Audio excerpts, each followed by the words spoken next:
ദ്രാവിഡ രാഷ്ട്രീയ പാർട്ടികളുടെ ആത്മാർത്ഥതയാണ് ചോദ്യം ചെയ്യപ്പെടുന്നത്.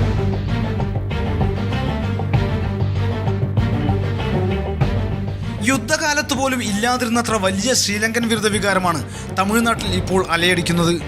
MDMK നേതാവ് വൈക്കോ ഒറ്റയ്ക്കായിരുന്നു എല്ലാം തുടങ്ങിവെച്ചത്. എന്നാൽ ജൂലൈയിൽ നടക്കേണ്ട Asian track and field athletic meet ചെന്നൈയിൽ നടത്താൻ കഴിയില്ലെന്ന് മുഖ്യമന്ത്രി ജയലളിത കത്തയച്ചതോടെ പ്രശ്നത്തിന് രാഷ്ട്രീയ മാനം കൈവന്നു. അതുവരെ കയ്യും കെട്ടി നോക്കിയിരുന്ന കലൈஞർ സടകുടഞ്ഞെഴുന്നേറ്റു. ടെസോ എന്ന കടലാസ് സംഘടനയുടെ പേരിൽ ഒരു പൊതുപണിമുടക്ക്, ഡൽഹിയിൽ ഒരു സെമിനാർ. DMKയും ADMKയും മത്സരിച്ച് കേന്ദ്രത്തിലേക്കും UPAയ്ക്കും കത്തയച്ച് മുന്നേറുന്നതിനിടയിലാണ് വൈക്കോയുടെ വിദ്യാർത്ഥി സംഘടന അനിശ്ചിതകാല നിരാഹാര സമരം തുടങ്ങുന്നത്. സമരത്തെ നേരിടാൻ സർക്കാർ കോളേജുകൾ മുഴുവൻ അടച്ചെങ്കിലും P. ചിദംബരത്തിൻ്റെ വീട് ഉപരോധിക്കുന്നതുവരെ എത്തി പ്രക്ഷോഭം. കാര്യങ്ങൾ കൈവിട്ടു പോകുകയാണെന്നറിഞ്ഞ കരുണാനിധി അമേരിക്കയുടെ ശ്രീലങ്ക വിരുദ്ധ പ്രമേയത്തിൽ ഇന്ത്യ 2 ഭേദഗതി ഉണ്ടാക്കണമെന്ന് ഉപാധി വെച്ചു, അല്ലെങ്കിൽ മന്ത്രിമാരെ പിൻവലിക്കും. എന്നിട്ടും കുലുങ്ങാതിരുന്ന UPA സർക്കാരിനെ സമ്മർദ്ദത്തിലാക്കി സർക്കാരിനുള്ള പിന്തുണ തന്നെ കരുണാനിധി പിൻവലിച്ചു. ഒന്നും സംഭവിച്ചില്ല. മത്സരം അങ്ങനെ സമനിലയിൽ അവസാനിച്ച ഘട്ടത്തിലാണ് തലൈവി എല്ലാവരെയും അലർത്തിയടിച്ച് ശ്രീലങ്കയിൽ പ്രത്യേക തമിഴ് ഈഴം വേണമെന്ന് നിയമസഭയിൽ പ്രമേയം പാസാക്കിയിരിക്കുന്നത്. തമിഴ്നാട്ടിലെ വോട്ട് ബാങ്ക് രാഷ്ട്രീയത്തിനപ്പുറം വംശഹത്യക്കിരയാകുന്ന ശ്രീലങ്കൻ തമിഴിനോട് ഇന്ത്യയിലെ ദ്രാവിഡ രാഷ്ട്രീയ കക്ഷികൾക്ക് എന്തെങ്കിലും ആത്മാർത്ഥമായ അനുതാപമുണ്ടോ? ശ്രീലങ്കൻ വംശീയ പ്രശ്നം അതിരൂക്ഷമായ രാഷ്ട്രീയ സാഹചര്യമാകുമ്പോഴെല്ലാം തന്നെ ഉയർന്നു വരുന്ന ചോദ്യമാണിത്. ശരിയാണ്, അത് ആ സംശയം ഇപ്പോൾ വളരെയധികം ഉയർന്നു നിൽക്കുകയാണല്ലോ. അവർ നോക്കുന്നത് ഇവരുടെ കാര്യങ്ങളല്ല എന്നും അവരുടെ സ്വന്തം നിലനിൽപ്പിന് വേണ്ടിയാണെന്നുള്ളതിന് യാതൊരു സംശയമില്ല. സ്വാമി കരുണാനിധി, ജയലളിത, വൈക്കോ എല്ലാവരും നിങ്ങൾക്ക് വേണ്ടിയാണ് കാര്യങ്ങൾ ചെയ്യുന്നതെന്നാണ് പറയുന്നത്. ഞാൻ എന്തെങ്കിലും തമിഴ്നാട് പാർട്ടിയിൽ വിശ്വസിച്ചല്ലോ. They are all doing there on politics. Vaiko, some other political parties, Prabhakaran will come and start the war again and attack back. I don't believe and I don't like. ഞാനോ ശ്രീലങ്കൻ തമിഴ് യാരും ഇനിയൊരു വരും ഇഷ്ടമായില്ല. ഈ സാധാരണക്കാരുടെ പ്രതിഷേധവും അങ്ങനെ തന്നെയാണ് കാണുന്നത്.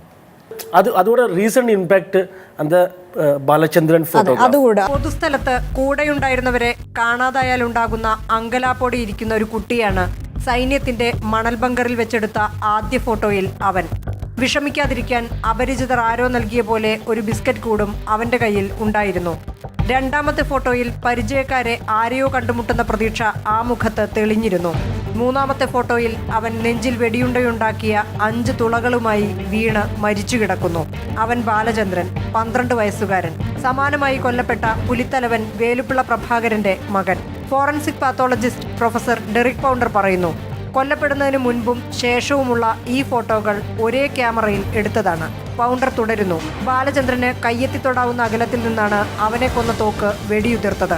ആദ്യത്തെ വെടിയേറ്റ് പിറകോട്ട് മലർന്നു വീണ് പിടയുന്ന നെഞ്ചിൽ 4 തവണ കൂടി വെടിയുണ്ടകൾ പതിച്ചു. ഈ ദൃശ്യങ്ങൾ കണ്ടാൽ സാധാരണ തമിഴന്റെ വൈകാരികത, അവന്റെ മനസ്ഥിതി എന്തായിരിക്കും? ഇത് ഒരു ഡലമയായിരുന്നു ഇന്ത്യയെ സംബന്ധിച്ചിടത്തോളം. ഇപ്പോഴും ആ ധർമ്മസങ്കടം തുടരുകയാണ്. എന്തുകൊണ്ടാണ് ശ്രീ ശ്രീനിവാസൻ, ഇത്രയും ബുദ്ധിയുള്ള നയതന്ത്ര ഉദ്യോഗസ്ഥർ നമുക്കുണ്ടായിട്ടും ഇത്തരത്തിലുള്ള ഡിലമ്മ ഇന്ത്യൻ സർക്കാരിന് നേരിടേണ്ടി വന്നത്? അത് സാഹചര്യങ്ങളല്ലേ. ബാലചന്ദ്രന്റെ പ്രശ്നത്തിൽ മാത്രം എന്തുകൊണ്ടാണ് നമ്മൾ ഇത്രത്തോളം വൈകാരികമാവുന്നത് എന്നൊരു മറുചോദ്യം വരുന്നുണ്ട്. കാരണം ബാലചന്ദ്രനേക്കാൾ പ്രായം കുറഞ്ഞ എത്രയോ കുട്ടികൾ അവിടെ പ്രഭാകരനാൽ മരിച്ചു വീണു. പ്രഭാകരൻ അന്ന് കൊടുത്തിരുന്ന റൂൾ എന്ന് പറയുന്നത് 10 വയസ്സായ ഏത് തമിഴനും ശ്രീലങ്കയ്ക്കകത്തുള്ള നോർത്ത് ഈസ്റ്റേൺ പ്രൊവിൻസിലുള്ള തമിഴൻ ആൺകുട്ടികളും പെൺകുട്ടികളാണെങ്കിലും ശരി, അവർ LTT ജോയിൻ ചെയ്യണമെന്നുള്ളത്. പ്രഭാകരൻ്റെ മകൻ സുഖമായിട്ട് ലണ്ടനിൽ എവിടെ പഠിക്കുന്നുണ്ട്. ഈ പഠിക്കുന്ന മകന് 10 വയസ്സാവാറായ സമയത്ത് ഇദ്ദേഹം റൂൾ മാറ്റി, പ്രഭാകരൻ റൂൾ മാറ്റി, അത് 12 വയസ്സാക്കണമെന്നുള്ളത്. ഈ 12 വയസ്സും ഓക്കെ, അതുവരയ്ക്കും ഇവരുടെ ഗ്രൂപ്പിനകത്ത് ഫ്രിക്ഷനില്ല. 12 നിന്ന് പ്രഭാകരൻ്റെ മകന് 12 വയസ്സായപ്പോൾ ഇവർ 14 വയസ്സാക്കണമെന്ന് പറഞ്ഞ സമയത്താണ് യെസ് വൈ. അപ്പോൾ ഈ ലീഡറിന് എന്താണ്, തൻ്റെ സ്വന്തം ഫാമിലിയിൽ നിന്നെല്ലാം വേണം. സോമി വടക്ക് കിഴക്കൻ പ്രവിശ്യയിൽ ജനിച്ചിരുന്ന ഒരാളാണെങ്കിൽ 10 വയസ്സാകുമ്പോൾ ആയുധമെടുത്ത് പട്ടാളക്കാരനാവേണ്ടിയിരുന്ന ഒരാളാണ്. ഞാൻ 10 വയസ്സാകുമ്പോൾ LTT കൺട്രോളർ ജഫ്നാല ഇருந்து എന്നെ പ്രഭാകരൻ റിക്രൂട്ട് ചെയ്തില്ല. ഞാൻ പ്രഭാകരൻ്റെ മകന് മരിച്ച്, മൂത്ത മകൻ മരിച്ച് സൺഡേയില്. മകൾ പ്രഭാകരൻ LTTയോட വുമൻസ് വിങ്ങിൽ മെഡിക്സിലിருந்து ആ പൊണ്ണു മരിച്ച്. This is government report. Karunanidhi പോലെ ഒരു ഫാമിലിയെ മറ്റും ഡെവലപ്പ് பண்ணிட்டு அந்த மாதிரி പ്രഭാകരൻ ചെയ്യല്ല. 1,25,000 സൈനികരാണ് ശ്രീലങ്കൻ ആർമിയിലുള്ളത്, സിൻഹള ആർമി 1,25,000. ഈ 1,25,000 ആർമി സൈനികരെ നേരിട്ടിട്ടുള്ളത് അത് LTTEയുടെ സംഖ്യ സ്ട്രെങ്ത്ത് അത് എത്രയുണ്ടെന്നുള്ളത് ഇന്നും ആർക്കും അറിഞ്ഞില്ല, ഒരിക്കലും അറിഞ്ഞിട്ടില്ല. ശ്രീ ജയകുമാർ, താങ്കൾ പറയുന്നത് പോലെയാണ് കാര്യങ്ങളെങ്കിൽ എല്ലാ തമിഴരും വളരെ സന്തോഷത്തോടു കൂടിയാണ് ജീവിക്കുന്നതെങ്കിൽ പിന്നെ എങ്ങനെ ഇത്തരം ആരോപണങ്ങൾ?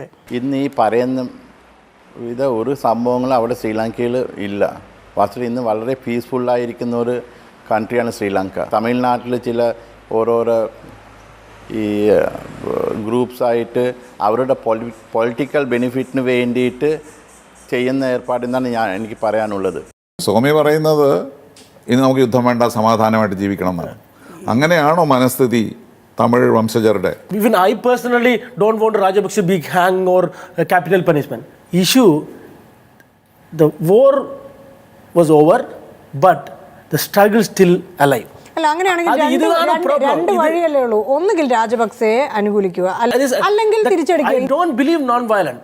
I don't want to lose our people. ചോദ്യം ഇതാണ്, മനസ്സിൽ വിദ്വേഷം സൂക്ഷിച്ച്, മനസ്സിൽ അവിശ്വാസം സൂക്ഷിച്ച് ഒരു സമാധാനത്തെക്കുറിച്ച് സംസാരിച്ചുകൊണ്ട് ശ്രീലങ്കയിൽ ജീവിക്കാനാകുമോ? ഇതേ സിറ്റുവേഷൻ പോണ another reaction will be happen. ശരി, അങ്ങനെ എല്ലാം വിട്ടേക്കു. സോമി വ്യക്തിപരമായി സമാധാനം കാക്ഷിക്കുന്നു.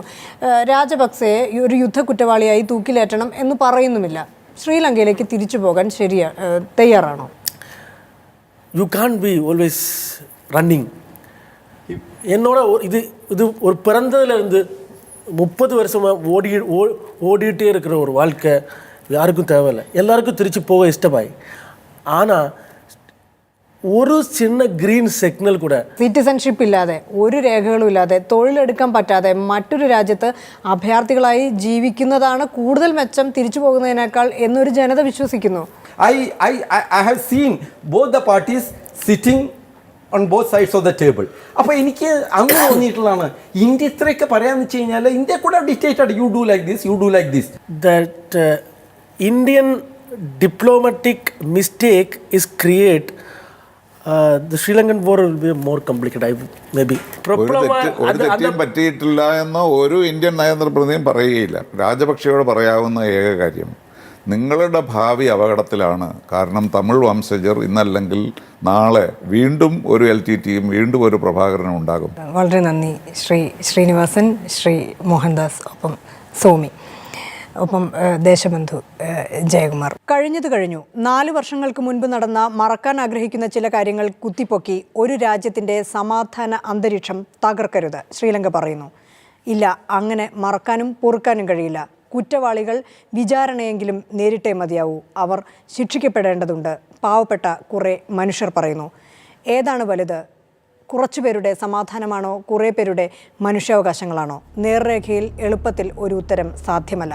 പക്ഷേ ഒരു കാര്യം ഉറപ്പാണ്, ലോക മനസാക്ഷിക്ക് മുന്നിൽ ശ്രീലങ്കയുടെ ശിരസ് ഇപ്പോൾ കുനിഞ്ഞാണ് ഇരിക്കുന്നത്. ഈ എപ്പിസോഡ് പൂർണ്ണമാവുന്നു. നമസ്കാരം.